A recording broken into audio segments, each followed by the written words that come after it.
Enteng DIY Powder Works, powder coating, curing oven, the best of course. Kung hanap mo i-finish na matibay, makintab, maganda, walang kapantay. Enteng DIY, ito na yung ating finish product. Enteng DIY. Okay, ito ang ating i-DIY ngayon. Itong pintuan ng ating tricycle na si Bumblebee. Lalagyan ko ng plastic. Try kong i-plastic na lang siya. Medyo may kamahalan kasi pag nagpagawa pa sa iba. So ito, makapal na plastic to. Ayan. So itatry natin. At ating ano lang to, naka-rivets lang naman siya. Ayan. Ganyan. Up. Saan ba to? Okay, ganitong side. Ayan. Ganyang side. So yan, iti-testing natin yan. Kakapit natin. Tapos, lahat yung itong plastic sa kalahating metro tsaka isang daang pirasong rivets. Umabot lahat to ng 310. Tapos pambutas natin sa plastic, ito na lang soldering iron, linisin ko na lang. Okay, so ayan, na-rivets ko na isang side. Ginawa ko, naggawa ko ng ano, ganyan, yung mga sukat, yung distance nya ay pare-pareho. Ayan, ayan siya, pare-pareho siya. Tapos ngayon paaarawan natin to para medyo lumambot yung pinaka plastic at may stretch ng maganda. Doon naman tayo sa kabila mag re-rivets.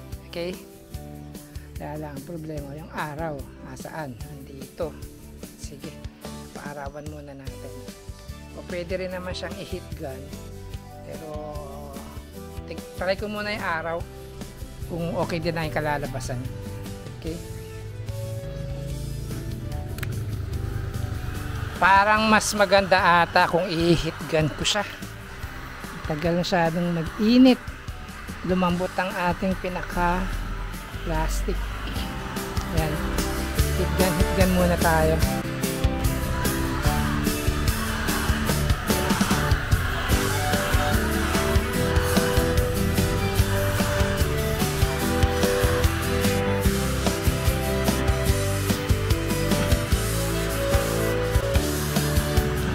Natin siya. Sana mas maganda rin sana kung araw, no? Buo siyang mapapalambot. Ngayon, ginamitan ko na lang siya ng electric na heat gun para naitututo ko kung saan ko gustong i-stretch. Yan, tulad nito, na-i-stretch ko na siya. Yung iba meron ng rivets. Ayan, maganda yung pagkakalatag talaga nung pinaka-plastic. Tapos yan, pagka na-rivets ko na dyan sa side na yan, nakumpleto, doon naman ako sa kabila para maghatakan sila. Kumbaga, ipapantay-pantay muna ang hatak. Ayan, ganyan siya. Rivets lang muna tayo dyan. Ito ay first time ko lang gagawaan ng ganito. Pati yung pag-rivets nya, di ko rin alam kung paano ko nga bubutasan to kanina yung pinaka-plastic. So, naisip ko, pwede siguro kung yun nga soldering iron na lang ang pambubutas ko sa kanya kada lagay ng rivets. Eto, gagamitan na natin ng soldering iron. Yung tamang distance lang muna.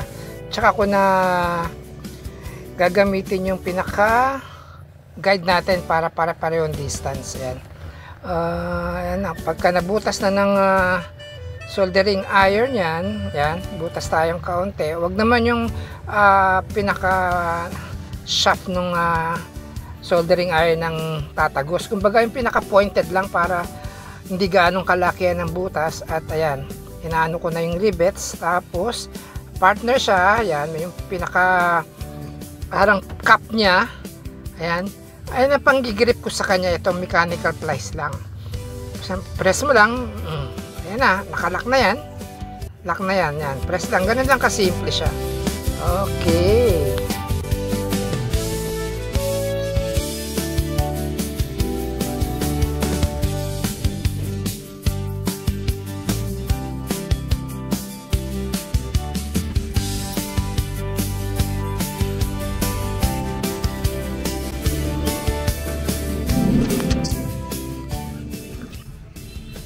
Yan, ito na tayo, dito na tayo, last na to, last ng panel ito, panel ba tawag yan, itong area na to na lang.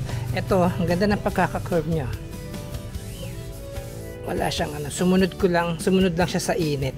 Yan, tulad ng gagawin natin ngayon ay iinitan natin yan para bang papalambutin talaga natin yung pinaka-plastic. Ayan. So, ayan. Init natin ng konti. Konting init lang, makurve lang yung pinaka-bend niya. Lalim, ibabaw. Ayan. Ayan. Tapos, soldering iron. Init natin dito. May marka na tayo dyan eh. Ayan, di lang kita. Ay! Wait lang. Ito, i-heat gun natin ulit kasi meron pang mga kulukulubot. Isa din sa magandang paraan nito, pagka may kulubot, initin nyo lang ng heat gun hanggang sa mawala yung kulubot. Ngayon, pag lumamig yan, may stretch na siya. Mawawala yung pagkakulubot niya. Kaya ginaganyan ko siya. Ayan. Konti na lang naman dito ang walang rivets. Kaya pinapabata ko na lang yung pinaka ating plastic. Mayroong itong side na to, yan, ang alos nakabit na lahat ng rivets niya. Kumbaga, yan nga, tulad na sinabi ko, nilalatag na lang ng heat gun yan. Ipalalambutin niya, then pag lumamig yan, yun, mawawala na yung kulubot, batak na siya. Pero itong side na to,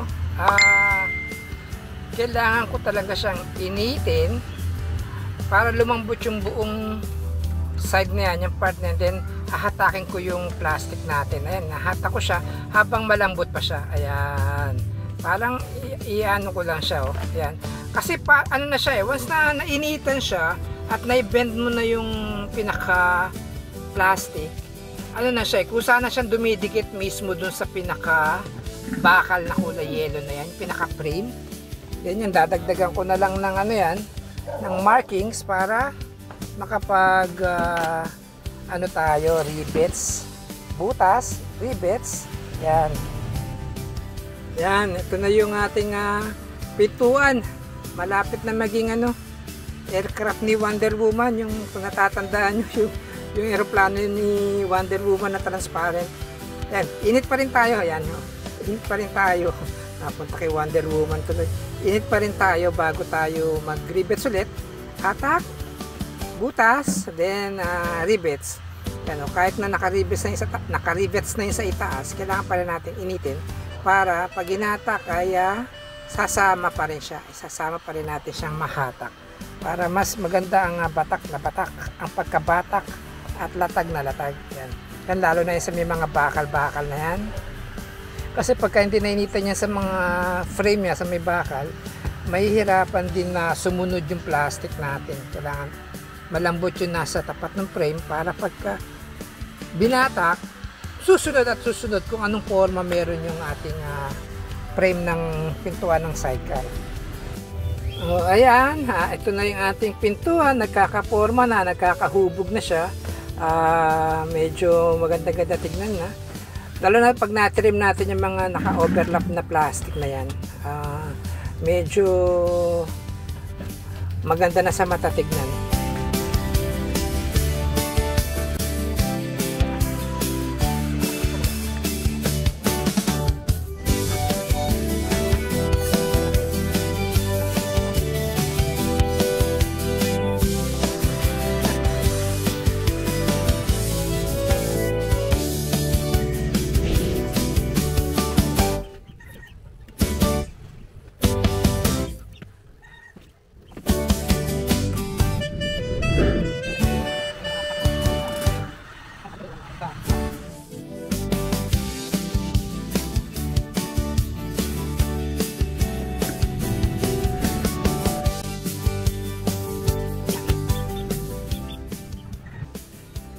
So, ito na yung ating finished product.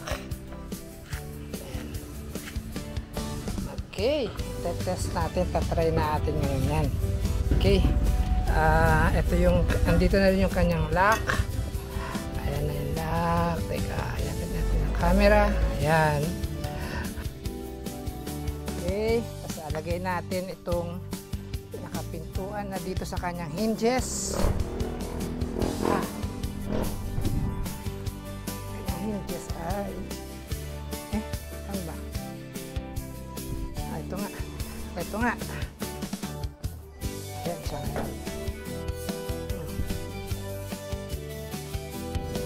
Sana tumagal, ano, wag sanang pagkaroon ng aso, wag lang makalmot. Pero palagi ko hindi naman nila ito kakalmutin, basta pag nadunggol ng ilong nila at alam nila meron na nakaharang, hindi na yan na magagalaw. Ngayon, ang problema ko na lang dito ay yung pinakabubong niya.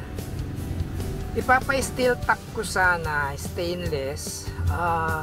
Grabe, mahal pala. Sinisingil ako ng 6,500. Natawaran ko ng 6,000, pero nagdadalawang isip ako kung paggagawa ako na lang gagawa. Kasi nakailang gawa na ng bubong nito eh. 3,000 ang paggawa ng bubong, pati yung pinakabubong ng driver side. Nasa 3,000 plus yung upholstery niya.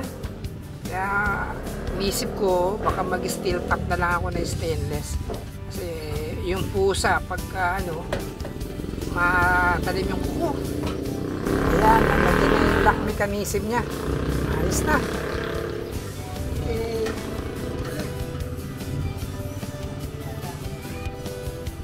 Ayos. Ayos pa rin yung lock niya. Naglalak pa rin siya. Ayan.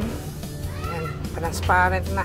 Ayan. Kahit umulan na, pinasa loob ng sidecar, hindi mababasa.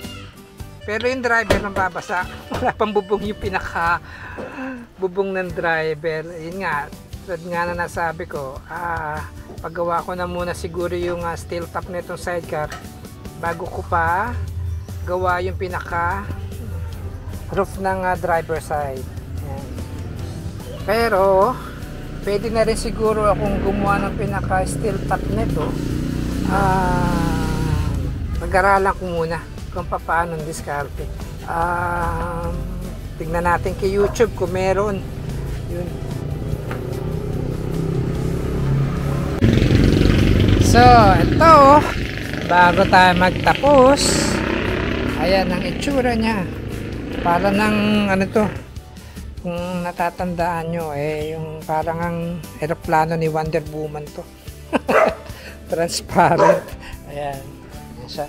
Tapos ito yung kanyang pinaka-mechanical lock. Ayan.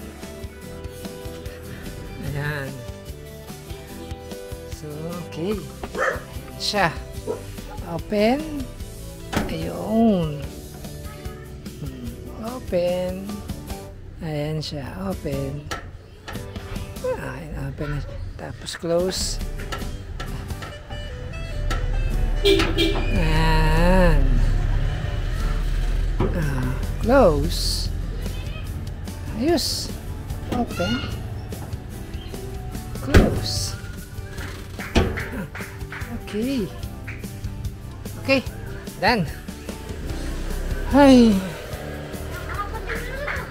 Wag lang ngangat-ngatin ng mabait nating alaga dito. Ito, pupunasan ko na lang ito ng basahan para luminis siya.